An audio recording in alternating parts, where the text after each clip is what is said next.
Hello, and welcome to Global Pulse, navigating technology and global affairs. Today, I want to talk about the turmoil in Hollywood. Seems like there's a little bit of a. Global Pulse. Oh, just one sec. My computer's a little bit slow. All right. So yeah, today we're gonna look at Lionsgate. Their production company, or they bought a production company or an AI company to create a production company. Um, they've been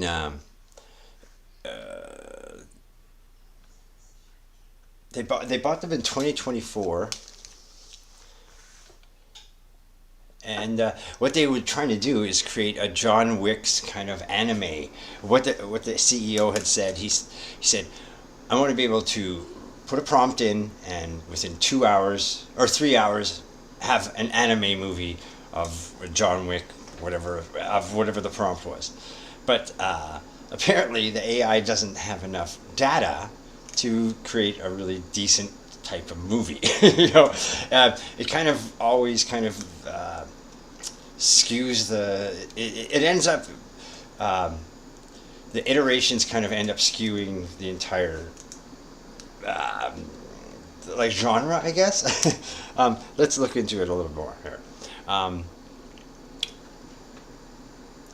Okay. Okay. This is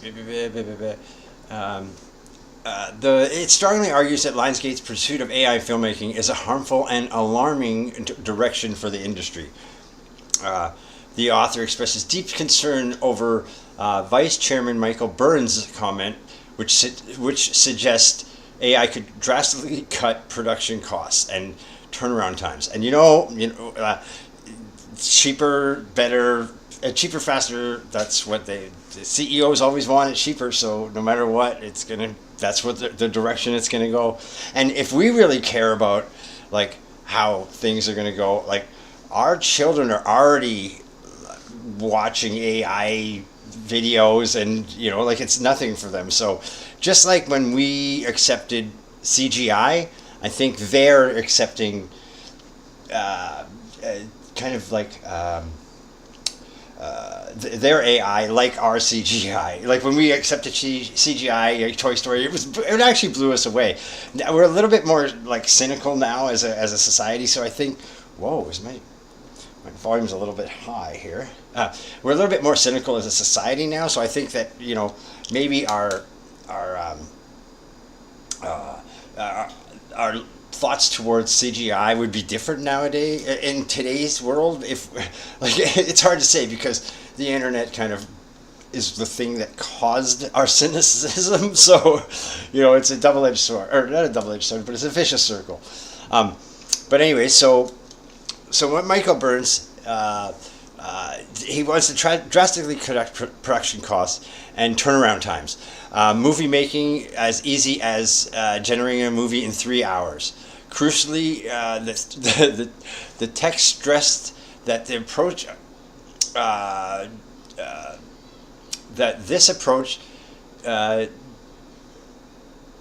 this ingenuous, the essential hard work and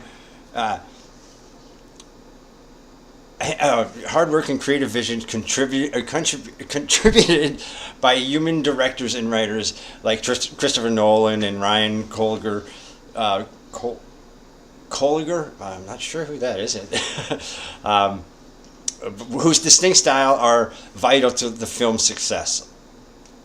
The article warns that pushing this technology could also provoke further industry-wide strikes among actors and writers, citing the recent history of the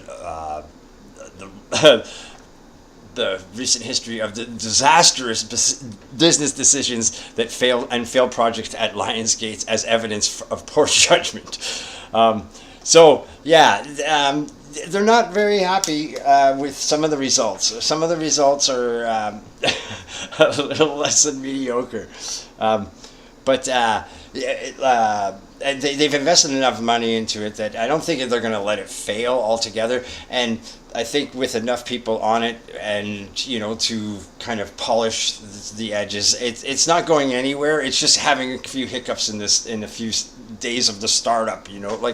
Like anything else. Like if you look at some of the CGI we seen when it first came out, it was amazing for us. But now we look at it as like, we can pick out any small detail and kind of toothpick it until it's gone, right? But anyways, let's move on.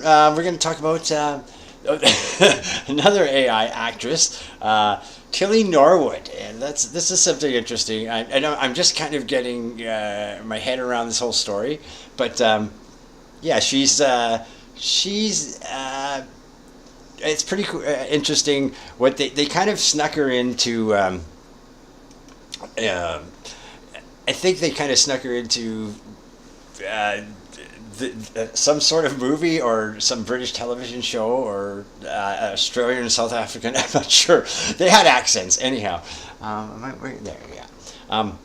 So yeah, she looks very human and like a young, attractive human woman, but if you kind of, there's always this, I find with AI, there's always this kind of like jelliness to them. There's, no matter how much, there's this like kind of translucency in their skin that doesn't really, like, it uncanny valleys for me anyways. But yeah, there's a lot of uproar for this one. Oh, people aren't very happy, especially. And of course, we have some Hollywood type that really want to kind of look deeper, or like kind of want to take her out of the scene, I guess. Oh, I lost my here. Yeah, so we'll see what I believe Emily Blunt had a couple of things to say here. Right here, AI generated. No, this is yes. So those are Emily Blunt, who is starring in an upcoming in the upcoming Smashing Machine, called the situation around Tilly Norwood terrifying in an interview with Variety. "Good Lord, we're screwed," she said, "and that's really, really scary. Come on, agencies, don't do that. Please stop. Please stop. Please stop taking away our human connection." Several more actors like Ralph Enninson and Melissa Barrera, Nicholas Alexander Chavez also spoke out against Cyaxia.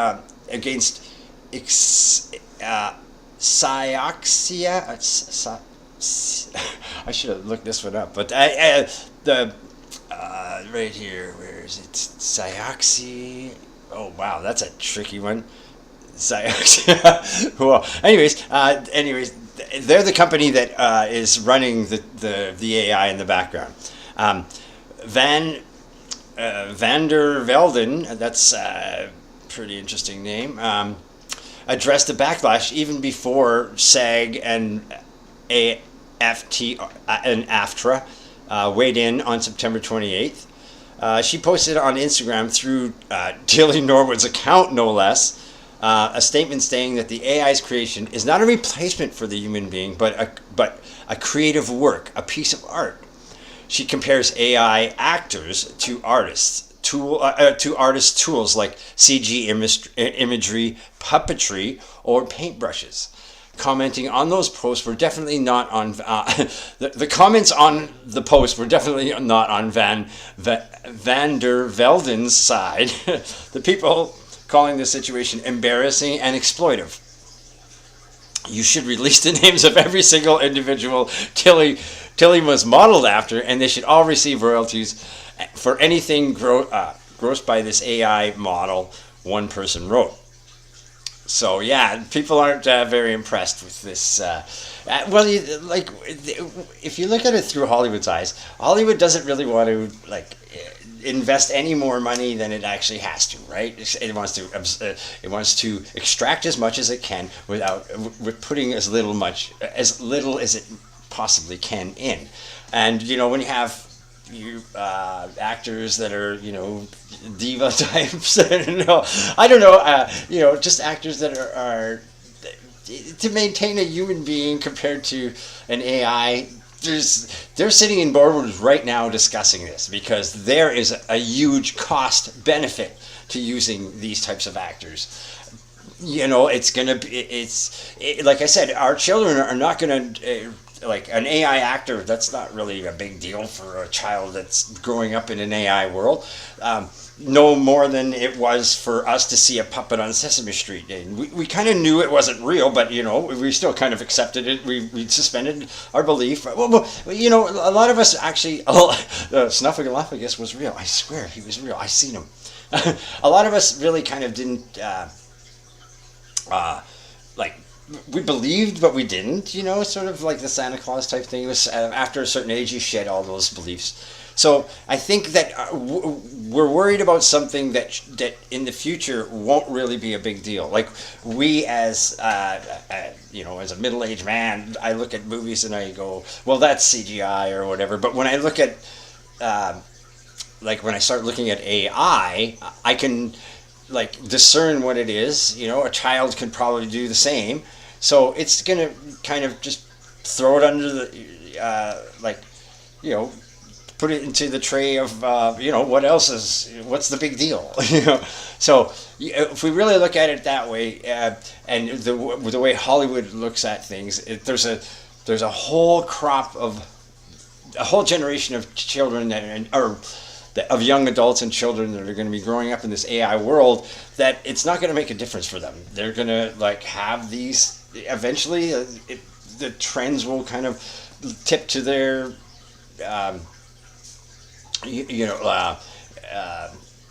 the trends will, there'll be more weighed in on the AI side than there will the non-AI side. And plus, the customization, I talk about this in my book, the customization of movies and film and television is going to be way different. Like right now, I could kind of program an AI to, make this broadcast or whatever. I want to kind of be as real as I can. Like I would never want to replace myself with an AI, but if I can't show up one day for work, I'm willing to kind of let an avatar kind of do the job. But I don't want to fall into to relying on it all the time. But it can't really replace what being there is is like. So there's gonna be AI. We're gonna have to kind of embrace it in some ways, but in other ways, I think we still need the human aspect in the background. There's no if there's no human connection, you can really kind of feel it. That uncanny valley kind of really kind of pushes through. But if there's some warmth, and they could get it pretty close. Like they said, the first video game that makes you cry will be the best video game ever created. Now there's 50 games that make you cry. So, and you won't be able to separate yourself from the actual game, sort of thing. I guess that's what they used to say. So I'm looking at AI and people with their companion AIs, or people that are kind of doing the online dating things with AI. I don't quite agree with that. I think AI should be more of an assistant, more of a I use it to help me write my SEO for these videos, and I'm looking for jobs.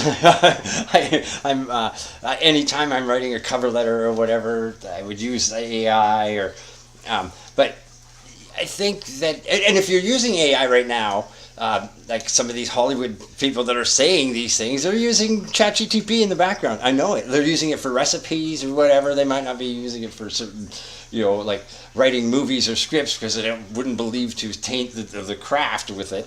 But I think that they're using it, and if you're using it, isn't it kind of hypocritical to say that we don't want it in our industry, but I'm going to use it at home to make my supper? So there's a very fine line, and I think that most of the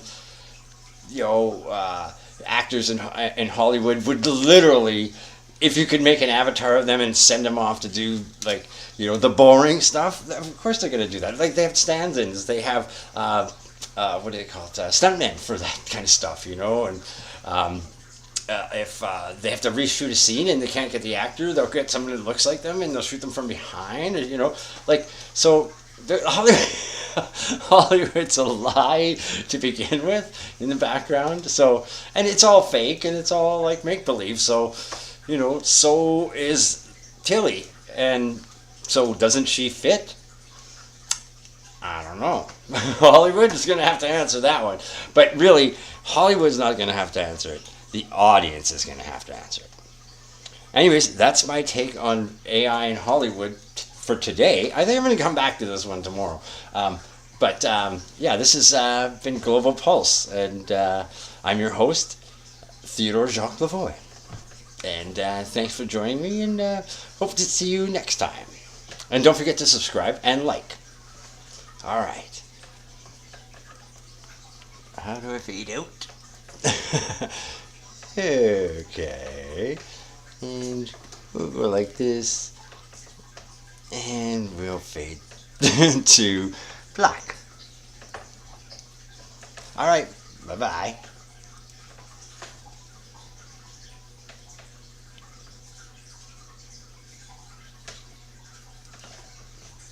There we go.